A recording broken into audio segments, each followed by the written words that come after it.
Hey everyone, Nathaniel, Bibby here. We're going to talk about LinkedIn video. If you've posted a LinkedIn video and nobody's viewing it or nobody's likes it or nobody's commenting on it, don't worry. I've been there when I started producing videos. I didn't get anybody looking at them, and I realized it's a common problem with marketers and business owners today.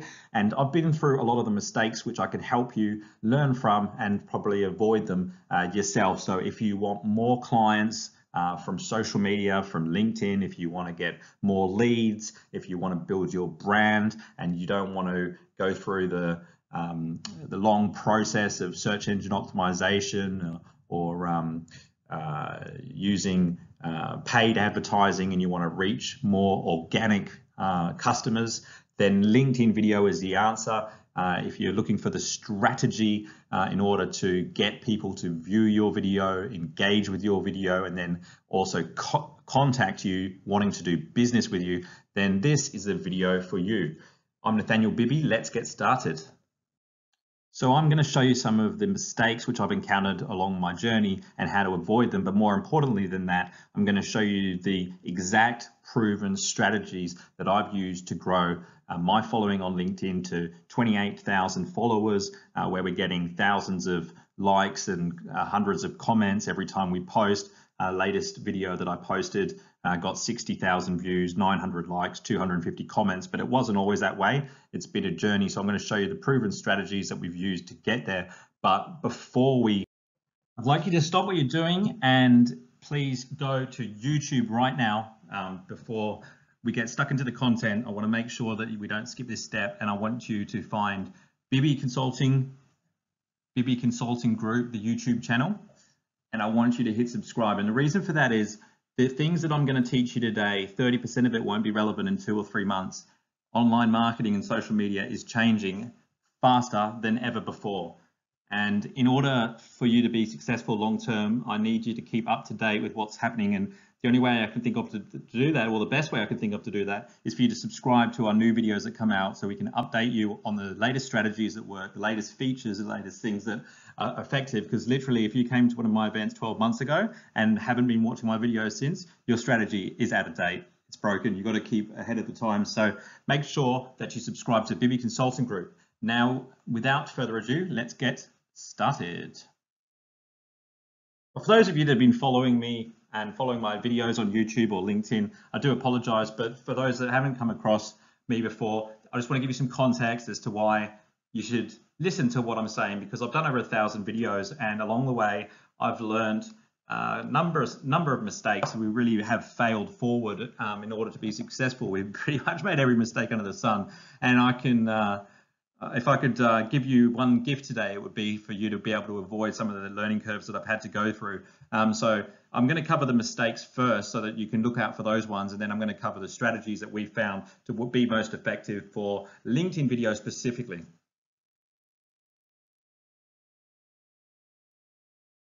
It's important, first of all, that you get engagement when you post. The way that the algorithms work on social media is they want to give the users of the social media platform a good experience, and the best way to determine that is through likes and comments. You will hear me bang on about how this is not the most important metric in social media marketing, and it's not, but when it comes to visibility, it's very important. I think that visibility is pointless without return on investment. However, visibility is a crucial component of generating a big return on investment. So engagement is really important. How do you drive engagement? How do you drive emotion to get people to act, to get people to go, yes, oh, that's in line with my worldview.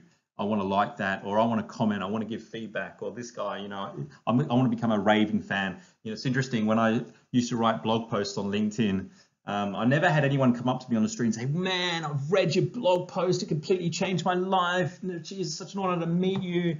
Whereas with video content, I was at the NAB I was about to order a coffee a week ago when I was in Melbourne, and this guy came up to me and he said, Nathaniel, I watch your videos, man. The videos are awesome. Dude, let me buy you a coffee. And I said, oh, no, it's okay. Don't worry about it. And he said, no, I insist. Let me buy you a coffee. And I said, no, that's okay. And he said, no, let me buy you a coffee. And I said, okay, no worries. And I thought to myself afterwards, no one's ever bought me a bloody coffee from a blog post. You know, the power of video is astronomical.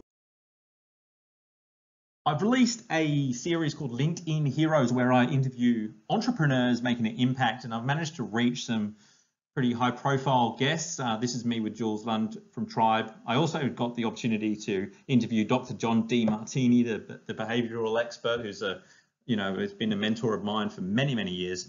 And, a host of other really successful entrepreneurs. So it's opened a lot of doors, but what it does is it also positions you as an authority, because by aligning with these brands, it does do wonders for your positioning.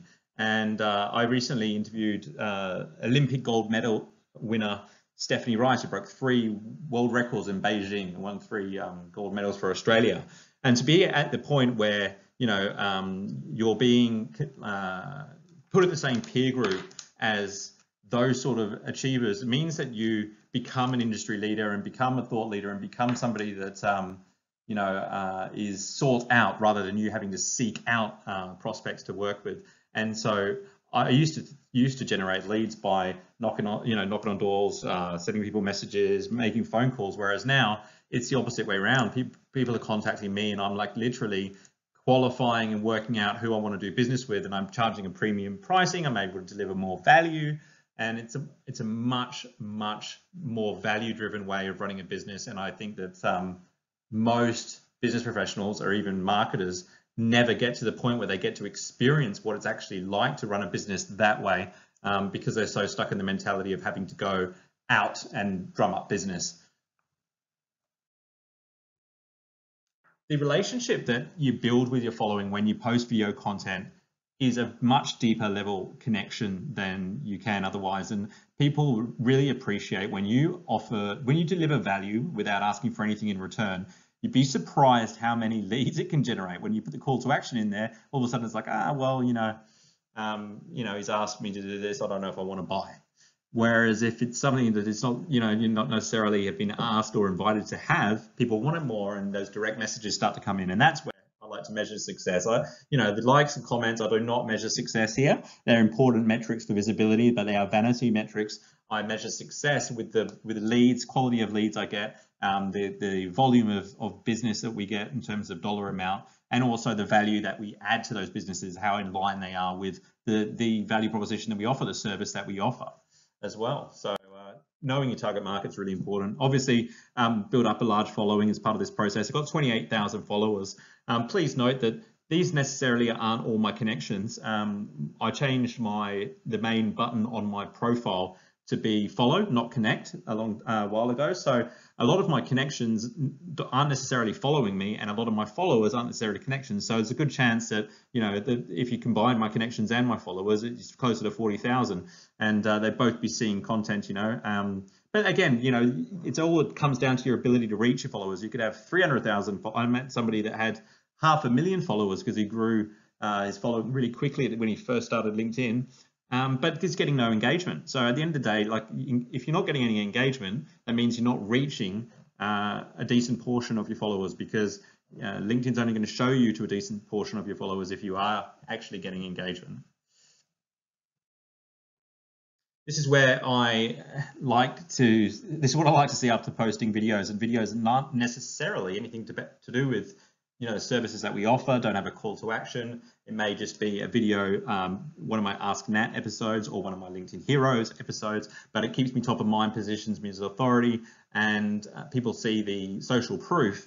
And this guy got in touch, as a LinkedIn training, and no negotiations or anything like that. It was a very quick decision, and we'll do business together again in the future. Very similar sort of message here. Somebody buying LinkedIn lead generation off the back of seeing us on a video. All right, now we're going to go straight into the mistakes.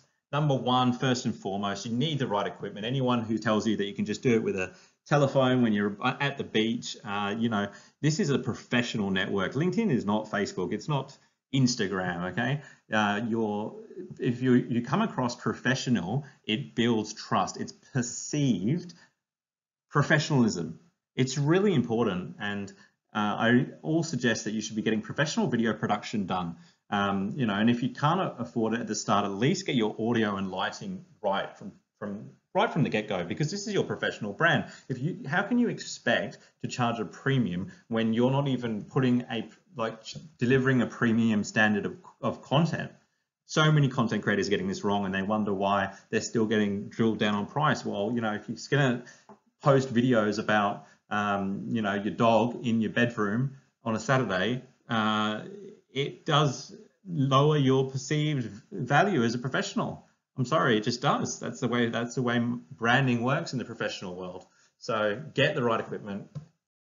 The difference between recording a video on your phone and using a professional is huge. A professional videographer will not only have a better camera, the lighting will be better, the audio will be better, proper microphones, the video editing will be awesome. He'll be able to storytell so that there's music and effects in the video, and people think that if you're watching it from a mobile phone that you won't notice any of that stuff. But that's a big mistake. There's a huge gap. So lighting, audio, and camera quality, very important. Don't let anyone tell you any different. Okay, before I show you some of these cool tools, I want you to be thinking about, defining your budget. Like, what is your budget to spend on recording videos and video equipment? Like, if you can hire, a video production company to do this for you, if you've got a high value item that you're selling, if you're in financial services and a trust-based industry, then I encourage you to invest in that. But if you're on a budget, make sure you work out what the budget is first. And if you go to a video production agency, don't keep it to yourself, keep it a secret. You'll be wasting your time and theirs. See if they can, work within your budget. If not, you're going to have to do some things yourself. And so these are some of the low cost options. And I've, been down this route in addition to hiring videographers as well. And you can get like these equivalent of selfie sticks basically, and you can even get lighting LED lights to put on the top, which for about $60 you can order them online. LED portable lights, and then you can even buy an HDS, I think they're called HDSR camera. I never invested in one of those. I much rather focus on the content and hire a videographer to do the video recording who's got a camera. There's nothing worse than bad audio. I've made this mistake plenty of times where the audio hasn't been perfect. The Smart Lav Plus Rode microphone, I think they're about $60 or $70 each. Pick up sound, and they remove a lot of the ambient noise. You get studio quality sound whether you're inside or outside. They just clip onto your shirt. You can even have two of them with an adapter to plug them both into a recording device like a telephone. Definitely the best lapel microphone that's out there, and you can even get a wireless thing as well. I think they're about $500, $600. I don't have that. I just have the extension cable because it's only really when I'm recording on the fly. If I don't have the videographer with me, then I'll use the Smart Lab Plus. Highly recommend it. Lastly, you'll want to get something like this, whether it's a selfie stick with a bit of a tripod at the bottom, something that you can stand your phone on so that if you do want to record some content when you're on your own, then you've got something that you can just sit the telephone on and keep it stable while you're recording. I think also when you're doing live video, these come in really handy. All right. Okay, mistake number 2. This is a big one. Like, it may seem like a bit of a joke, but boring the audience. So people's attention span is low, and if you look at like how long people are spending watching a video, generally it's less than 30% of the video content. So you need to keep it exciting and interesting. Well, how do you do that? There's a few ways. I mean, human beings at the end of the day are watching these videos normally on their own. There's not really groups of them watching your videos generally. If there are groups, they're not together. They're normally watching it on their own. So you want to be communicating and engaging with an individual, not a group. So all that, hello Facebook, happy Friday, all that impersonal stuff really doesn't help. And if you're umming and ahhing and going without a plan and you're not really sure, you're not really getting to the point, you're going to bore the audience and people are going to, end up leaving. And this happens a lot. I see on live video. You always see people on live video and they kind of, go, well, here I am, happy Friday. We're on a live video. Okay. Just wait for a few more people. Oh, hi, Jenny. How you doing? Da, da, da, da. Blah, blah, blah, blah. You get the point. Boring the audience. Have a point. Tell people what to expect in the video. Cut through to the value and then summarize at the end. And if you can, use editing in between to make it interesting. It is my belief that every brand, every business has a story, one that is inherently unique. I don't believe that people buy products and I don't believe people buy services. Why do people choose one brand over the other? Why is it that people spend $50 on a wine glass when you can get one down the road for $1? Is there any scientific proof that wine tastes better out of a $50 glass than it does from a $1 glass? Well, no, there's not. So why do people pay $50 then? Well, they do it because it's based on a story. They buy into the story that they were told, And it's no different than when people who spend, $120,000 buying a Lexus convertible, than instead of buying a $20,000 car that still gets you from A to B, they buying into the story because of their identity and their worldview. And so you want to communicate your brand as a story to your target audience that agrees with their worldview, so it becomes something that becomes part of their identity. When I speak at live events, I often tell the story about my deepest fear, which is heights. I've always been scared of heights, and when I was at a Tony Robbins seminar, Date with Destiny, on the Gold Coast, Tony was in the middle of his presentation and he said, the only way to trump fear is to take massive action. And when he said that, his eyes locked with mine. He looked directly at me. I felt like he was only talking to me in the room and all the 3,000 people or so that were there. And so I decided to get out my telephone, and the next morning I booked in skydiving, and I was the only one in the airplane. I did it at 7 a.m. and it was before the final day of Date with Destiny, and by far the scariest thing that I've ever had to do in my life. When your legs are hanging out of that airplane, when you're scared of heights, that is full on fear. And when I jumped and when I landed on that beach, I've never felt such an amazing feeling in my life. But I had never had any training. I managed to just go there, and it's because I had somebody on my back, a tandem. It was a tandem jump, and I had somebody that knew exactly when to pull the chute. I knew that somebody that knew exactly where we were going to land. I didn't know any of those things, and so I tell that story because I want people to understand that a lot of marketers and business owners out there are literally jumping out of an airplane without a plan as to how they're going to open the chute, where they're going to land. Nobody on their back that knows what they're doing. It's exactly like how they're managing their social media. They're doing it without a plan. They don't know how to measure results, and they haven't got someone on the back who has the experience to be able to advise them on how to effectively manage their social media. So when I tell that metaphor from personal experience, obviously it can be quite an engaging story, and it brings up quite a few good memories. And people then make the connection in their own head as to what it means, and then they are more likely to believe it rather than me telling them directly that you're not managing social media correctly, and you need somebody to manage it with you. Like, yes, they can hear me, but they don't really understand it on the same level that they do when I give them a metaphor.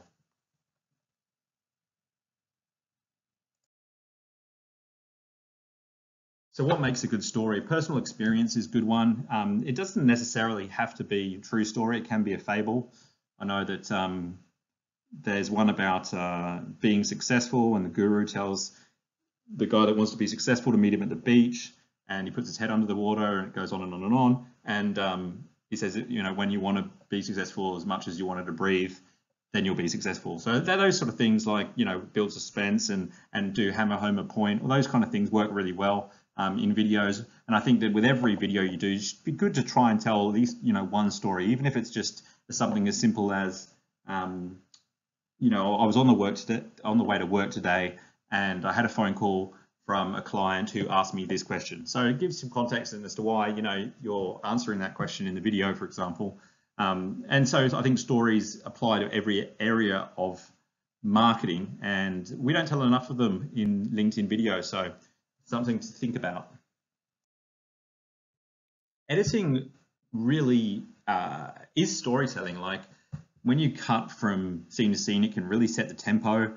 When you add music, all that kind of stuff, I think a lot of people cut corners on production, and it harms their storytelling. Like, yes, your iPhone has a great camera, but try to resist using it, because there's a lot more to creating great videos than having, a decent iPhone camera. What about how much it's moving around? How about the audio? How about the lighting? Some of the things we've talked about. How about the production, the editing, the preparation, the storytelling? is it possible that a videographer could have the experience necessary to help you avoid some of the pitfalls and appearing like an amateur? Okay, the next thing that I see people do wrong is, wait for it. Yes, that's right, subtitles. 80% of people on social media watch videos with no sound. I have a funny feeling that it'd be higher on LinkedIn because if you think about it, a lot of people would be looking at LinkedIn video while they're in the office, and it's possible that they don't want the noise in the office unless they've got headphones on, I guess. And so if you're not using subtitles, people are literally watching your videos, watching your lips move and no idea what you're talking about. So sure, you might get a like, you might get a comment, they might support you, but at the end of the day, you haven't really connected with your message. They don't really know what you're about. You're not really building your brand. So just add captions. Here's a hot tip for you. Rev.com, R-E-V. I want you to go there and get a .srt file. You need a .srt file, and then you'll be able to upload it to LinkedIn with your video. LinkedIn allow you to upload subtitles as a .srt file, and you can also upload SRT files to YouTube and Facebook as well. It costs $1 a minute to get the captions done. Rev's a great site. It just basically finds freelancers that will, write it out for you. It's normally done within 12 to 24 hours. And they're pretty accurate. You can always edit them before you download them. I highly recommend for $1 a minute. It's an excellent service. Okay, mistake number 4, not promoting. So I just want to make sure that this is understood correctly and not the wrong way, but I don't think that in your video you should be overly promotional. That's not what this means. What I mean is once you upload the video, it's not over. Your work is just beginning. You've then got to promote the post. You've got to share it with people, send a couple messages to friends, get them to look at it, respond to comments. The number of comments you get will determine, how many views you get ultimately. It's a big portion of what determines how many views you get. So just simply by responding to every comment, you double the number of engagement. You double the engagement that you've got on the post, and it's all timely as well. Like it's more valuable to have lots of engagement in the first hour than it is, 3 days down the track. So you always want to make sure you keep an eye on the post for the first few hours that it's live, so you can respond to comments, keep engagement high, so that it encourages the post to go viral. On LinkedIn, you can use hashtags. So use the hashtag. That's a big one, guys. I would keep the hashtags generic since they're relatively new. Use things like hashtag social media, hashtag marketing, hashtag LinkedIn, high level stuff. And then if you want to create a channel of content or a library of content, basically the only way to do it is to use a hashtag. So let's say I use hashtag LinkedIn Heroes in all of my interviews with entrepreneurs. Then when somebody either types hashtag LinkedIn Heroes into the search bar or clicks on hashtag LinkedIn Heroes in one of my posts, they will actually be able to access all of the previous content that I've posted, which is basically the only way you can access historical videos on LinkedIn at the moment. Here's an example of one of my LinkedIn Heroes episodes. It's the first one actually, how I've used hashtags. I've used quite a few there. And LinkedIn Heroes bringing you weekly interviews with entrepreneurs making an impact. Most people don't realize how important the wording is that you write with a video, because if you write the wording well, people are going to play the video, they're likely to engage with it. So it's probably just as important as the video itself. And so I encourage you to break it up so that it's easy to read on a mobile device, no more than 1-2 sentences per paragraph, and you keep the sentences really short if you can. I mean, I call it like 12-year-old English really, and include emojis to make it stand out from the crowd. That's really important. And avoid using URL links, because LinkedIn wants to keep its users on its site. So anything that has a URL in it is likely to get less visibility.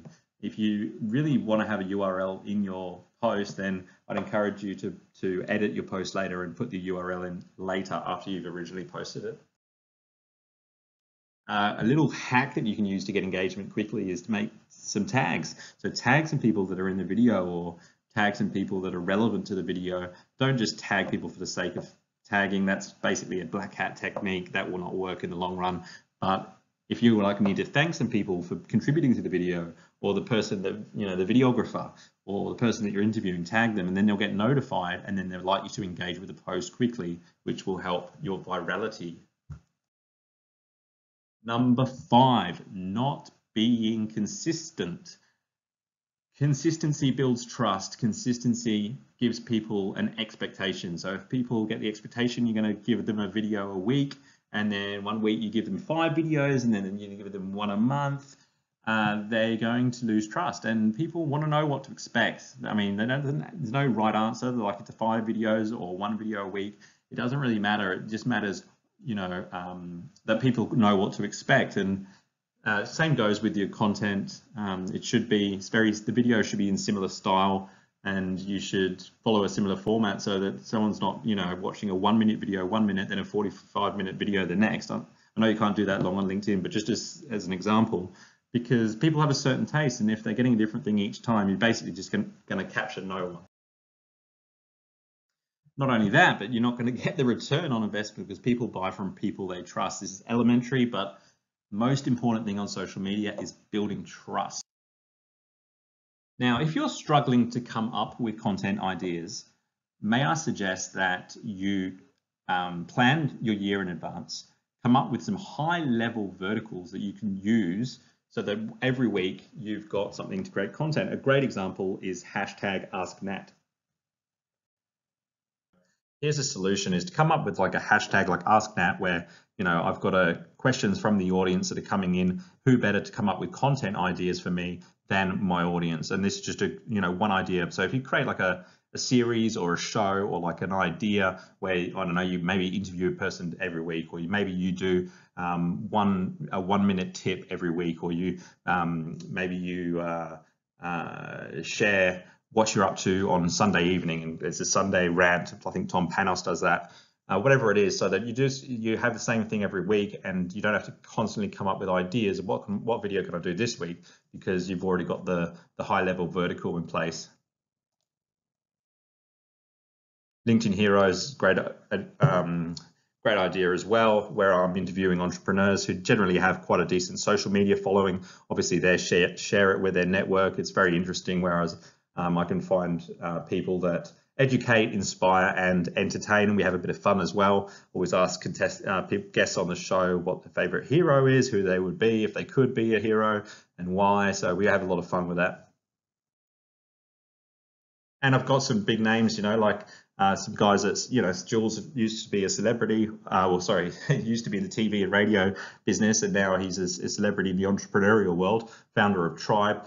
We've also had Dr. John DeMartini, who's, I've been following since I was a kid, who's an absolute legend, written over 300 books, expert in human behavior. Stephanie Rice was on the show, who's won 3 gold Olympic medals in Beijing. So that was really exciting, and we've got some big guests lined up for the future, so a lot of fun.